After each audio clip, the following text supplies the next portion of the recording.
ఓం సాయిరాం. బాబా భక్తులందరికీ కూడా నమస్కారం అండి. అందరూ కూడా సుఖంగా సంతోషంగా ఎప్పుడూ కూడా ఆనందంగా ఉండాలి అని చెప్పి ఆ బాబాగారి తరపున నేను కూడా మనస్ఫూర్తిగా కోరుకుంటున్నాను. ఈరోజు బాబాగారు అందించే సందేశం ఏంటి అంటే కనుక, తల్లి ఎంతో సంతోషంతో ఎదురు చూస్తున్న నీ యొక్క శుభవార్తతో నీ సాయిని వచ్చానమ్మా, కాదని వెనక్కి పంపకమ్మా అని చెప్పి ఏదో తెలియని సందేశాన్ని, ఏదో మనకు ఎదురు చూస్తున్న శుభవార్తని బాబాగారు మనకు తీసుకొని వచ్చారు.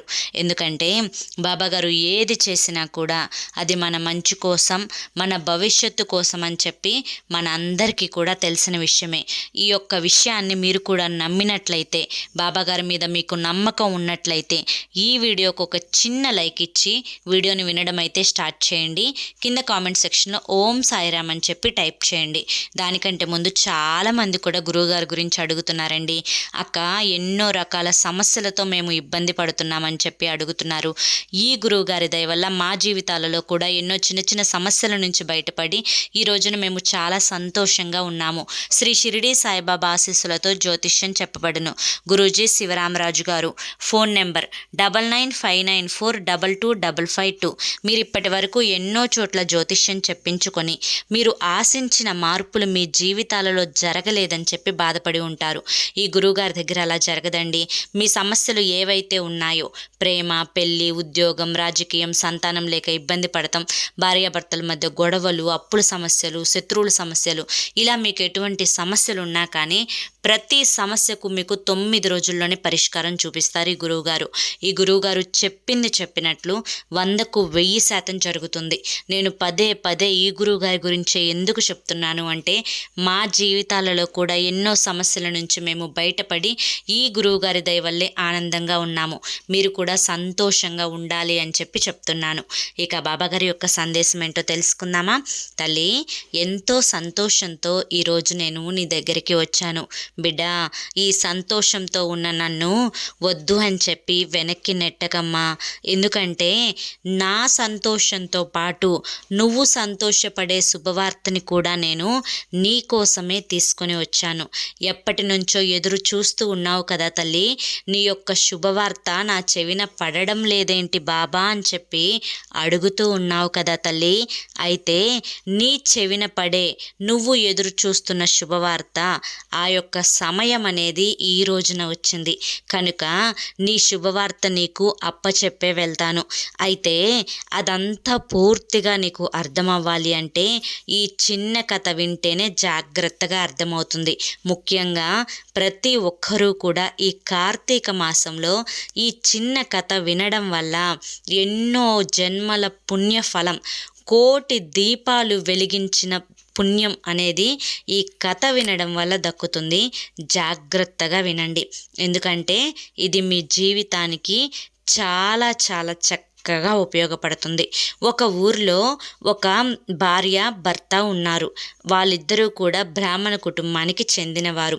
అయితే భర్త ఒక పూజారి, అంటే బ్రాహ్మణ్స్ కదా, ఒక గుళ్ళో పూజ చేసుకుంటూ ఉంటాడు.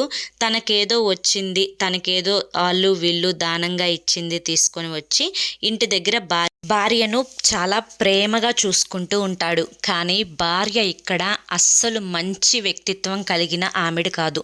అయితే తనేం చేస్తుంది అంటే కనుక, తన భర్త తనకు నచ్చక, తీసుకువచ్చి పెట్టిన తిండి తనకు నచ్చక, ప్రతిరోజు కూడా తన అందానికి మెరుగులు దిద్దుకొని ఊరి చివర ఉన్న అడవిలో చక్కగా అందంగా రెడీ అయ్యి అక్కడికి వెళ్ళి కూర్చొని ఎవరైతే అందమైన పురుషుడు వస్తాడో ఆ అందమైన పురుషుడితో మాట కలిపి ఆ అందమైన పురుషుడితో సంభోగించి, అంటే కలిసి మళ్ళీ రోజు కూడా వాళ్ళు ఇచ్చిన కాసునో కూసునో డబ్బులు తీసుకొని తనకి నచ్చినవి తింటూ ఉంటుందన్నమాట.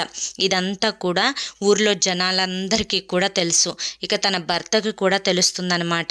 అయితే తన భర్త అతన్ని, అంటే ఆవిడ్ని పిలిపించి, అంటే తన భార్యను పిలిచి అడుగుతాడు. ఏమనంటే, నువ్వు చేస్తున్నది, తన పేరు సరోజ, నువ్వు చేస్తున్నది చాలా తప్పు సరోజ.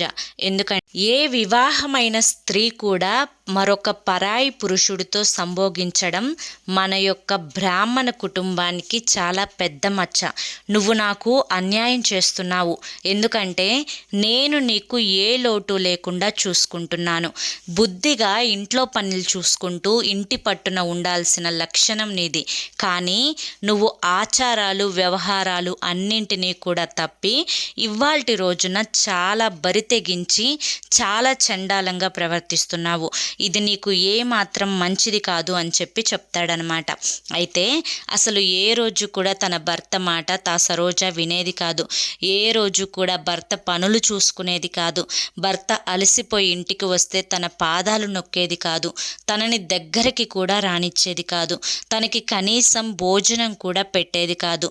అయితే ఇదంతా కూడా తనకు ఇష్టం లేకపోవడం వల్లే జరుగుతుంది అని చెప్పి, నువ్వంటే నాకు ఏ మాత్రం కూడా ఇష్టం లేదు అని చెప్పి, నాకు మరొక అందమైన ధనవంతుడైన పురుషుడితో వివాహం చేసుకోవాలి అని ఉంది అని చెప్పి, అతని కోసమే నేను వెతుకులాడుతున్నాను అని చెప్పి తన భర్తకి చెప్తుందనమాట. అలా చెప్పేసరికి, ఇప్పటికైనా నువ్వు నీ పద్ధతి మార్చుకోకపోతే నువ్వు చనిపోయిన తరువాత స్వర్గంలోకి వెళ్లకుండా నరకానికి వెళ్ళి చాలా చిత్రవదలు అనుభవిస్తావు. ఎందుకు చెప్తున్నానో అర్థం చేసుకో అని చెప్పి చెప్తాడనమాట. అయితే సరోజ, నీతో కలిసి ఉండడం నాకు అస్సలకి ఇష్టం లేదు అని చెప్పి అలిగి ఇంట్లో నుంచి బయటికి వచ్చేస్తుందనమాట. అలా వచ్చేటప్పుడు కూడా చాలా అందంగా రెడీ అయ్యి మరొక ధనవంతుడైన పురుషుణ్ణి ఈరోజు ఎలాగైనా నేను పట్టుకోవాలి, అతనితో పాటు నేను వెళ్ళిపోవాలి అని చెప్పి నిర్ణయించుకొని వస్తుందనమాట. అలా వచ్చి అడవిలో కూర్చొని చాలాసేపు అందమైన పురుషుడి కోసం ఎదురు చూస్తూ ఉంటుంది. ఎంతసేపు చూసినా కూడా ఏ పురుషుడు అటుగా రాడు. ఇక తన మనసులో ఒక రకమైన చికాకు అనేది వస్తుంది. నా భర్త నన్ను ఏ రోజు కూడా సుఖపెట్టిందే లేదు. నేను ఇప్పుడు అందమైన పురుషుడి కోసం ఎదురు చూస్తూ ఉన్నాను భగవంతుడా. కనుక బాగా అందంగా ఉండి, కండలు తీరి ఉండి, బాగా బలవంతుడైన, ధనవంతుడైన, అందగాడైన ఒక పురుషుడు ఇటుగా వచ్చేలా చూడండి. ఎందుకంటే ఈరోజు నా అందం అంతా కూడా ఇలా వృధా అవ్వడం నాకు ఇష్టం లేదు. కనుక ఒక పరాయి పురుషుడు నా వైపు చూసేలా చూడండి అని చెప్పి భగవంతుణ్ణి దండం పెట్టుకుంటుంది. ఎంతసేపు చూసినా కూడా ఏ పురుషుడు కూడా అటుగా రాడనమాట. అలా రాకపోయేసరికి తనకి చాలా కోపం వచ్చి పెద్దగా ఏడుస్తూ అక్కడ కూర్చుంటుంది. తన ఏడుపుకు అడవిలో సంచరిస్తూ ఉన్న ఒక పులి అనేది ఆ ఏడుపును విని ఇటుగా వస్తుందన్నమాట. ఇటుగా వచ్చి సరోజ మీద దాడి చేయడం మొదలు పెడుతుంది. అలా దాడి చేసిన సరోజకు చాలా పెద్ద గాయాలే అవుతాయి. ఇక గాయాలతో పెద్దగా ఏడుస్తూ, ఓ పులి, నువ్వెందుకు నన్ను చంపాలి అని చెప్పి చూస్తున్నావు? నేను నీకు ఏం అన్యాయం చేశాను? ఎందుకు నా మీద పగపట్టి నన్ను చంపితే నీకేమొస్తుంది అని చెప్పి అడుగుతుంది. దానికి పులి ఏమంటుంది అంటే, నీలాంటి మంచి వ్యక్తిత్వం లేని స్త్రీని చంపడమే నా జీవిత లక్ష్యం. నేను పోయిన జన్మలో చేసిన పాపానికే ఈ జన్మలో నేను ఒక పులిగా పుట్టాను. కనుక ఈ జన్మలో ఏ పాపం చెయ్యకుండా పాపాలు చేసే స్త్రీని చంపి నా యొక్క ఈ జన్మ నుంచి విముక్తిని పొందాలి అని చెప్పి అనుకుంటున్నా. కనుక నేను నిన్ను ఈరోజు చంపి నా ఆహారంగా తీసుకుంటాను అని చెప్పి పులి చెప్తుందనమాట. దానికి సరోజ ఏమంటుంది అంటే, సరే, నీకు పోయిన జన్మ గురించి ఎలా తెలుసు? పోయిన జన్మలో నువ్వు ఏం పాపం చేశావు? ఏం పాపం చేస్తే నీకు ఈ జన్మ వచ్చింది? నన్ను తినడం వల్ల నీకు వచ్చే లాభం ఏంటి అని చెప్పి ఇన్ని ప్రశ్నలు అడుగుతుంది పులి. ఆ సరోజ అడుగుతుంది పులిని. అప్పుడు దానికి పులి చెప్తుంది, అయితే నా గురించి చెప్తే కానీ నువ్వు నన్ను తిననివ్వవా? సరే, నిన్ను తినాలి అంటే నా గురించి చెప్పాలి, అంతే కదా? అవుంటే సరోజ అంటుంది, అవును అంతే అని చెప్పి అంటుంది. అప్పుడు పులి తన యొక్క పూర్వజన్మ గురించి చెప్పడం మొదలు పెడుతుంది. పూర్వజన్మలో నేను ఒక బ్రాహ్మణ కుటుంబంలో జన్మించాను. నేను పెరిగి పెద్ద వయసు అయిన తర్వాత మా తల్లిదండ్రులు మాకు వేద పాఠాలను నేర్పారు, బ్రాహ్మణ విద్యను నేర్పారు. ఈ బ్రాహ్మణ విద్యతో పెళ్ళిళ్ళకి లేదా పేరంటాలకి లేదా చావులకు బతుకులకు అన్నింటికీ కూడా ఆ ఊరిలో ప్రజలకు నా అవసరం పడింది. ఇక నా అవసరం కోసం ప్రతి ఒక్కరూ కూడా నాకు ఊహ తెలిసిన దగ్గర నుంచి నన్ను పిలవడం మొదలుపెట్టారు. అలా వారి యొక్క పనులు చేపించుకొని వారికి కావలసినవన్నీ కూడా చెప్పించుకొని కొన్ని డబ్బులు నాకు ఇచ్చేవారు. కానీ ఆ డబ్బును చూసి నాకు మోహం పెరిగింది.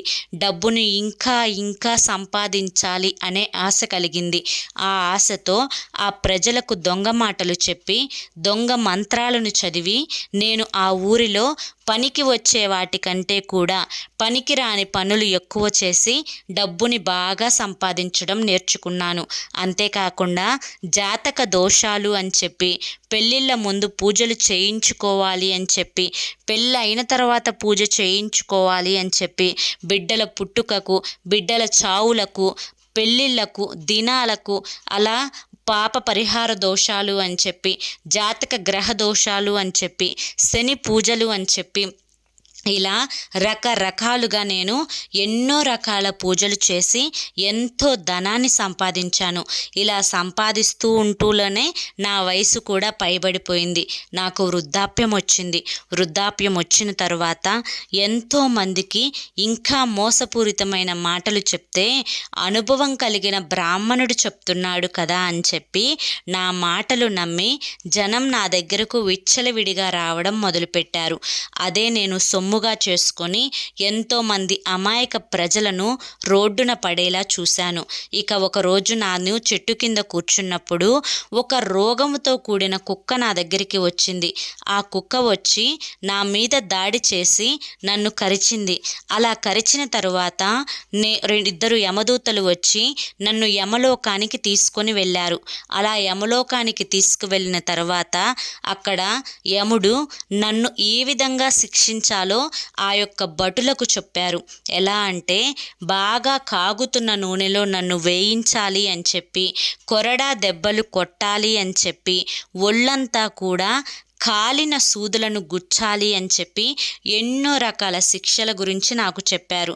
అంటే ఇలా శిక్షిస్తేనే ఇతను చేసిన పాపాలన్నింటినీ కూడా తెలుసుకుంటాడు అని చెప్పి నేను ఆ యమ మహారాజును ఎంతో బతిమిలాడాను. ఈ శిక్షలు నాకు వద్దు అని చెప్పి ప్రాధేయపడ్డాను. ఎంత ప్రాధేయపడినా కూడా నా మీద వాళ్ళు కనికరం చూపలేదు. నన్ను నూనెలో వేయించారు. బాగా కాలిన సూదులతో గుచ్చడం మొదలుపెట్టారు.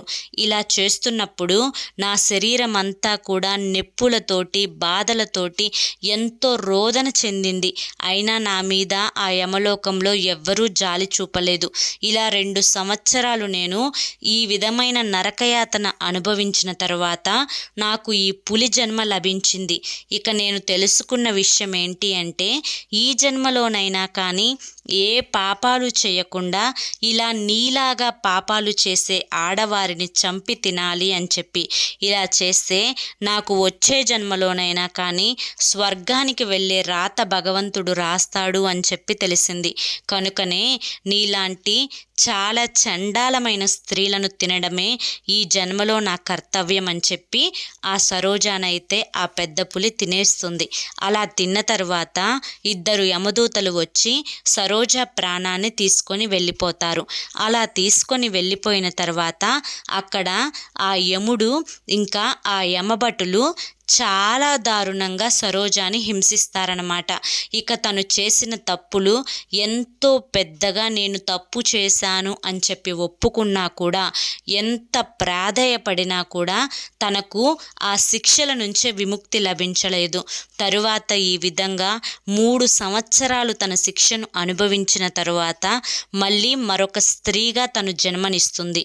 ఈ విధంగా జన్మనిచ్చిన తను మరొక జన్మలో కూడా స్త్రీగా పుట్టి కొన్ని సంవత్సరాలు ఎన్నో బాధలు పడి తను యుక్త వయసుకు వచ్చిన తర్వాత తన ఒంటి నిండా కూడా కురుపులు వచ్చి ఆ కురుపుల నుంచి చీము నెత్తురు కారి ఎంతో నరకయాతనని అనుభవిస్తుంది. ఈ విధమైన నరకయాతను అనుభవించేటప్పుడు అక్కడ అంటే ఒక గురువు ఆశ్రయం వైపు అంటే ఒక ఆశ్రమం వైపుకు నడుచుకుంటూ వెళ్తుంది. అక్కడ చాలామంది పుణ్యస్త్రీలు తులసి మొక్కకు పూజ చేసుకుంటూ కనిపిస్తారు. ఈ విధమైన తులసి మొక్కకు పూజ చేసుకోవడాన్ని చూసి సరోజ మరొక జన్మలో తన పేరు గౌరీ ఆశ్రమంలో ఉన్న గురువుగారి దగ్గరకు వెళ్ళి, స్వామి, నేను పూర్వజన్మలో చేసిన పాపాల వల్ల నా శరీరం అంతా కూడా రోగపూరితమైంది. ఈ విధంగా చీము నెత్తురు ఈ విధంగా వస్తున్నాయి. మీ ఆశ్రమంలో ఉన్న స్త్రీలందరూ కూడా పుణ్యస్త్రీలు. వీరు ఏదో చెట్టుకు పూజ చేస్తున్నారు. ఏ చెట్టుకు పూజ చేస్తున్నారు, దీనివల్ల లాభం ఏంటి అని చెప్పి అడుగుతుంది. అప్పుడు ఆశ్రమంలో గురువుగారు ఏం చెప్తారు అంటే, ఇది తులసి మొక్క. ఈ తులసి మొక్కకు ఎవరైతే ప్రతిరోజు కూడా ఒక చెంబుడు నీళ్లు పోసి వారి యొక్క కష్టాలను చెప్పి వారి యొక్క కోరికలను తీర్చమని చెప్పి అడుగుతారో, వారు అంతకుముందు ఎన్ని పాపాలు చేసినా కూడా ఆ పాపాల నుంచి విముక్తురాలయ్యి ఆ పాపాలన్నీ కూడా తుడిచిపెట్టుకుపోయి ఈ జన్మలో వారికి పుణ్యం అనేది లభిస్తుంది. కనుక నువ్వు ఏ జన్మలోనో పాపం చేశాను అని చెప్పి అంటున్నావు కదా, నువ్వు కూడా వెళ్ళి ఒక చెంబుడు నీళ్లు పోసి ఆ తులసమ్మకు అంతా చెప్పుకో, నీ యొక్క కష్టమంతా కూడా తీరుస్తుంది అని చెప్పి చెప్తారనమాట గురువుగారు. అప్పుడు ఈ గౌరీ వెళ్ళి ఒక చెంబుడు నీళ్లు తులసమ్మకు పోసి అక్కడ దీపాన్ని పెట్టి తను చేసిన తప్పుల నుండి క్షమించమని చెప్పి అడుగుతుంది. తన పాపాలన్నింటి నుంచి బయటపడవేయమని చెప్పి అడుగుతుంది. ఈ విధంగా ఎంతో రోదిస్తూ తులసమ్మని అడిగిన తర్వాత రోజు రోజుకు తన ఒంటి మీద ఉన్న కురుపులు మొత్తం కూడా మాయమైపోతాయి. తను చాలా ఆరోగ్యంగా చాలా అందమైన స్త్రీగా మారుతుందన్నమాట. ఇలా తనకున్న పాపాలన్నింటినీ కూడా కడిగి వేసుకుంటుంది. అప్పటి నుంచి ఏ తప్పు చేయకుండా, ఎవ్వరినీ కష్టపెట్టకుండా, అందరినీ ప్రేమగా చూసుకుంటూ అదే ఆశ్రమంలో చాలా పుణ్యమైన స్త్రీగా గడుపుతుందన్నమాట. అయితే ఈ కథ ద్వారా బాబాగారు చెప్పాలి అనుకుంటున్న నీతి ఏంటి అంటే కనుక, తల్లి, తెలిసి చేస్తే అది పాపం, కానీ తెలిసో తెలియకో చేసిన తప్పులు కూడా కొన్ని కర్మల రూపంలో నీ వెంట పడి వేధిస్తూ ఉంటాయి. అదేవిధంగా నీ తల్లిదండ్రులు చేసిన పాపాలు కూడా నిన్ను పట్టి పీడిస్తూ ఉంటాయి. ఇలా ఈ జన్మలో నీవు సంతోషంగా లేవు అంటే కనుక ఎన్నో పాప పుణ్యాల కర్మ ఫలితమే అయి ఉంటుంది. ఈ విషయాన్ని నువ్వు పూర్తిగా నమ్మినట్లయితే ఈ కార్తీక మాసంలో తులసమ్మను తెచ్చుకొని తులసమ్మకు చక్కగా నీరు పోసి నీ యొక్క కష్ట సుఖాలను చెప్పుకొని అమ్మకు ప్రేమగా ఒక దీపాన్ని వెలిగించి నీ యొక్క మనోవేదనంతా కూడా తీర్చమని అమ్మ పాదాల మీద పడి నమస్కరించుకుంటే నీది ఎంత పెద్ద కోరికైనా కానీ తులసమ్మ తప్పకుండా తీరుస్తుంది. కనుక ఈ కార్తీక మాసంలో పూర్తయ్యేలోపు ఏదో ఒకరోజు తులసమ్మను ఇప్పటి వరకు నువ్వు తెచ్చుకొని ఉండకపోతే నీ ఇంటికి తులసమ్మను ఆహ్వానించు. ఏ ఇంటి ముందు తులసి మొక్క ఉంటుందో ఆ ఇంట్లో వారందరూ కూడా బాగుండేలా చూసుకునే బాధ్యత పూర్తిగా తులసమ్మే చూసుకుంటుంది. ఇంతవరకు మీకు ఈ యొక్క ఆచారం ఉన్నా లేకపోయినా కూడా నిరభ్యంతరంగా తులసమ్మను పెట్టుకోవచ్చు. కనుక ఈ క్షణమే నువ్వు ఈ నిర్ణయాన్ని తీసుకో. తులసమ్మను తెచ్చుకొని నీ యొక్క కష్ట సుఖాలను చెప్పుకొని నీ బాధలను తీర్చమని అడిగితే నీ యొక్క బాధలను తప్పకుండా తులసమ్మ తీరుస్తుంది. నీ యొక్క పాపాలన్నింటినీ కూడా కడిగివేస్తుంది. నువ్వు కోరిన కోరికలన్నింటినీ కూడా తీరుస్తుంది. నీ ఇంటిల్లిపాది ఆరోగ్యంగా ఉంచుకునేలా చూస్తుంది.